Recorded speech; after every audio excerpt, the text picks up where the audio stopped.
Hey, Ram fans, I hope you all enjoyed a relaxing morning of football, watching our Rams thump the Indianapolis Colts. That was the first half, actually.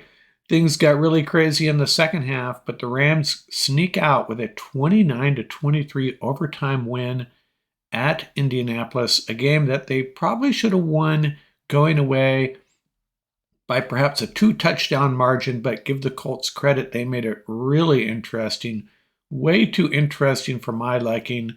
I was just sitting there planning out my podcast early in the third quarter. This is going to be a lot of fun. Well, it got a little bit dicey, and holy moly, I was just happy to see the Rams come out with a win. I don't know how they got there, but they did. The Rams dominated the first half of this game. They led 20-0, took a 23-0 lead early in the third quarter, and then they went into a little bit of a shell, as you might expect, got a little conservative.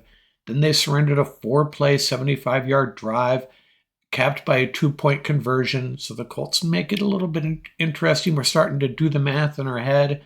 23-8. Okay, we're okay. Then a 6-play, 62-yard drive to close it to 23-15. They just kicked the extra point on that touchdown. And then they tied it up inside the 2-minute warning. And the 2-point conversion, of course, was what got them there after the touchdown. In between, there was a Brett Maher missed field goal, a 51-yarder. But still, man, if he makes that, game that probably would have gone a long way to salting this win away. You know what? We could talk for 2 hours about this game. There was just so much going on. Just going to capture the important stuff here. Check out the podcast for a lot more content. I have a couple more segments tacked onto this at the end. If you're listening on the podcast, keep on listening. Man, this was a fun game, a great game, just a little too stressful for my liking. As far as the first half, this is what a Rams team can do if you play with a balanced offense, get a little lady luck going in your favor for once, and you don't make any gigantic, costly mistakes. I give you Puka's tipped ball. What happens? Previous weeks, it probably would have been intercepted. This week, turns it into a 26-yard gain. Anthony Richardson fumbles. We recover. Kyren Williams fumbles. The Rams recover. And the Colts commit 2 costly personal foul penalties that help the Rams get on the scoreboard. But you got to give the Rams credit. Even with the little gifts they were getting, they put together a 9-play, 75-yard drive, a 10-play, 94-yard drive, and then the 2 field goals. 272 total yards at halftime, 7 yards per play, not too shabby, 17 first downs. Kyren had 76 yards rushing at halftime, Puka had 98 yards receiving. Now, production fell off in the second half, and that might have a little bit, production fell off in the second half, no doubt about it. Rams got a little bit conservative, and I know some fans, I'm already hearing from a couple of them, had a real problem with that, but it might have had a little bit to do with Matthew Stafford's hip. Rams figuring that, our defense has held up pretty good so far. Let's just not make any costly mistakes, make them drive the field. Give the Colts credit. That's exactly what they did. And they had that play to Alec Pierce with the penalty tacked on that kind of mirrored how the Rams got down for their first touchdown. It might have been their second touchdown when Puka had the big catch and was fouled as well. So it kind of evened out in the second half, and you got to give the Colts credit. I don't think the Rams are necessarily playing bad. They were limited by their quarterback and his hip injury, and playing in a hostile environment, you lose the momentum. It's really hard to get it back, but they did when they had to. That last possession, I was thinking to myself, let's just do what we did in the first quarter. We know we can move the ball on these guys. We know we can put the ball in the end zone, and that's exactly what we did. So give them credit. Don't be calling out the negatives. Celebrate the win. The Rams get to 2-2, and that is a very big deal when you look at our schedule. Final stats for the team: Matthew Stafford, 27 for 40, 319 yards, 1 TD and 1 interception.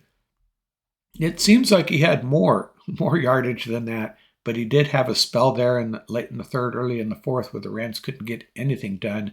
Kyren Williams broke the 100 mark, 25 for 103 for 2 TDs. And Puka Nacua, oh, wow, 9 catches, 163 yards, and 1 TD. Finally gets his first TD. And man, it was so cool watching his teammates celebrate that catch. You can tell he is a very popular player in that Rams locker room. Rams got a gem when they drafted Puka Nacua. I'll hand out some kudos aside from the obvious, Puka, Kyren Williams. How about Ronnie Rivers pitching in? And I had called that out. I have the receipt. If Sean McVay isn't willing to run the ball 25 times with Kyren Williams, we'll divvy it up. Give Ronnie Rivers some carries. I think I said, hey, give Kyren 15 and Ronnie 8, something like that. Ronnie Rivers, 9 carries for 47 yards, and he was very productive, hit the holes quickly, very quick, and he was also good in pass protection. And how about our offensive line? Played very well. People were all over our offensive line too soon, too quick, one bad game. This offensive line had played well going into the Bengal game, and they played well in this one. Hats off to our offensive line. By the way, that was Joseph Noteboom at left tackle, Kevin Dotson at right guard, poor Tremaine Ankrum. We'll talk about that in another segment.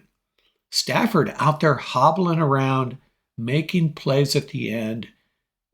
I'm kind of torn on this. On the one hand, the Rams still aren't comfortable with going to their number 2 quarterback. It's still a problem that has persisted, obviously, because he didn't look like he should be out there. I almost thought maybe he's faking it. Is he sandbagging here and he's going to light up the Colts? I don't think that was the case, obviously, but give him credit. Stafford is a gunslinger and one tough dude. So happy he's on our team. I like quarterbacks like this that stand in the pocket and try to make plays. Matthew Stafford, he's my guy. And Van Jefferson showing up a little bit. Give him credit. And overall, except for those 2 drives, defense played reasonably well. They're dealing with a different kind of beast here. Anthony Richardson, really tough dealing with a guy like him, especially a young guy. You don't know all that he brings to the table quite yet. But Richardson was a little bit inaccurate early in the game. And that may have been the difference. That really helped the Rams stretch that lead early on.